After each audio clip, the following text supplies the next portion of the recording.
제가 그거 피의자 신문조서 봤는데 진짜 너무 화가 나더라고요. 아니, 경찰이 이렇게 조사해 놓으면 진짜 억울한 사람 하나 성범죄자 만드는 거거든요. 피의자가 2시간 넘게 저 그런 적 없어요, 너무 억울합니다 라고 계속 얘기했어요. 근데도 경찰이 그래도 피해자 입장에서 한 번만 생각해봐요, 그렇게 생각할 수도 있지 않겠어요? 라고 계속 해물으니까 뭐 그럴 수도 있겠네요, 이 한마디 한 걸 가지고 성범죄에 자백했다라고 써놓은 이런 억울한 사건, 저희가 대응해 드리도록 하겠습니다.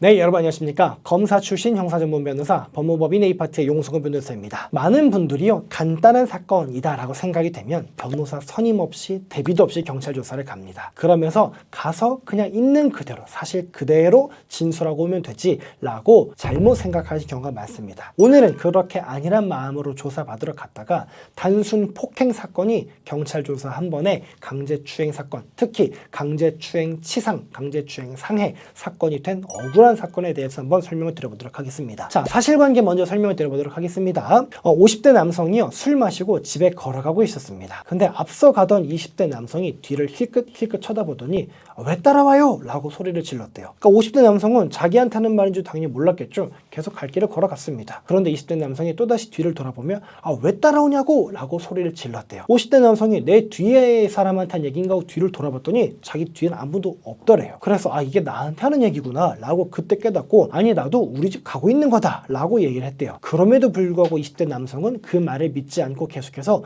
50대 남성에게 따라오지 말라고요 라고 계속 소리를 쳤다고 합니다. 이제 그게 계속되니까 50대 남성도 슬슬 화가 난 거예요. 아니 내가 널 왜 따라가 이놈아, 그러면서 어린 놈이 생사람이나 잡고 니놈 대체 얼굴 좀 보자 라고 얘기를 하면서 상대방의 모자를 툭 쳐서 떨어뜨리고, 그리고 상대방의 멱살을 잡으려고 했는데 멱살을 잡은 건지 상대방의 목 부위를 잡은 건지 그것까지는 정확히 기억이 안 난다고 합니다. 그러자 20대 남성이 경찰에 신고를 했고요. 현장에 출동한 경찰관이 50대 남성에게 이제 폭행 사실을 물었다라고 합니다. 사건은 이렇게 진행이 됐습니다. 분명히 피해자는요, 처음에 112 신고할 때 뭐라고 얘기를 했냐, 낯선 사람이 저를 때립니다 라고 폭행으로 신고를 해요. 그런데 그로부터 며칠 뒤 50대 남성이 길거리에서 키스하자며 제 얼굴을 붙잡았습니다 라고 말하면서 강제추행으로 고소장을 접수합니다. 그러니까 맨 처음에 신고할 때는 폭행이었는데 그로부터 며칠 뒤에 강제추행으로 사건을 접수했다라는 거예요. 피의자는 50대 남성이 되겠죠. 피해자 때린 사실은 있습니다. 그러니까 20대 남성을 때린 사실은 있지만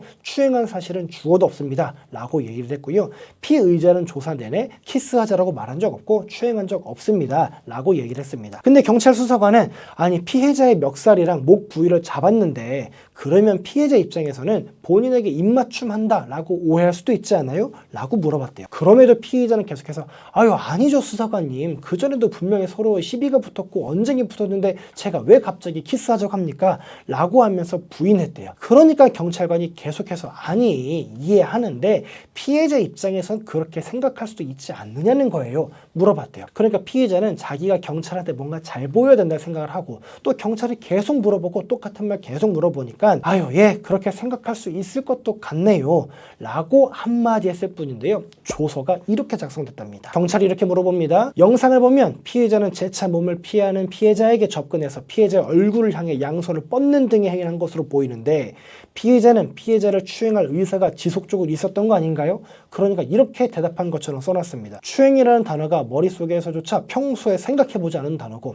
아니 여자도 아니고 더군다나 남자를 추행하려는 의사? 저는 그렇게 생각하지 않습니다. 그런데 경찰이 계속 물어보니까 영상을 봤을 때 상대방 입장에서는 그럴 의사가 있었다라고 느낄 수도 있었을 것 같네요. 그러니까 경찰이 물어봅니다. 영상 보면 피의자가 손으로 피해자의 얼굴 등을 수차례 때리는 것으로 보이는데 어떤가요?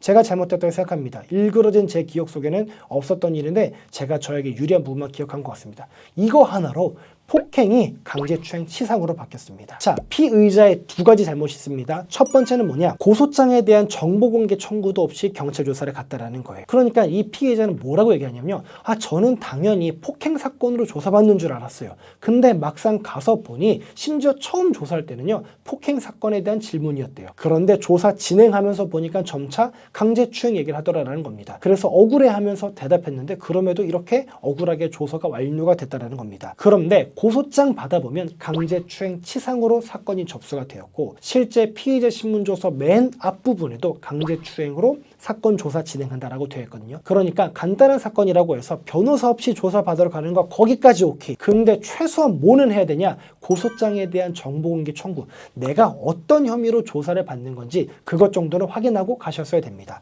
두 번째, 경찰의 반복된 질문에 결국 넘어갔다라는 겁니다. 경찰이요 계속 그렇게 물어봐도요 아니 그건 아닙니다. 아닌 건 아니라고 끝까지 잡아떼야 되는데 내가 경찰한테 밑보이면 안 되지 않을까? 경찰이 그래도 나 생각해 주는 것 같은데 라는 아니란 생각에 예 그럴 수도 있겠네요 라는 요 한마디가 결국 폭행범을 강제추행범으로 만들었다는 겁니다. 이런 경우에는요 어떻게 해야 되느냐, 내가 맨 처음부터 변호사를 선임하진 않았다고 하더라도요 이런 경우에는 조사 중간에라도 아유 수사관님 여기서 그만하시고요 저 그냥 변호사 선임 후에 다시 오겠습니다 라고 하셔도 되거든요.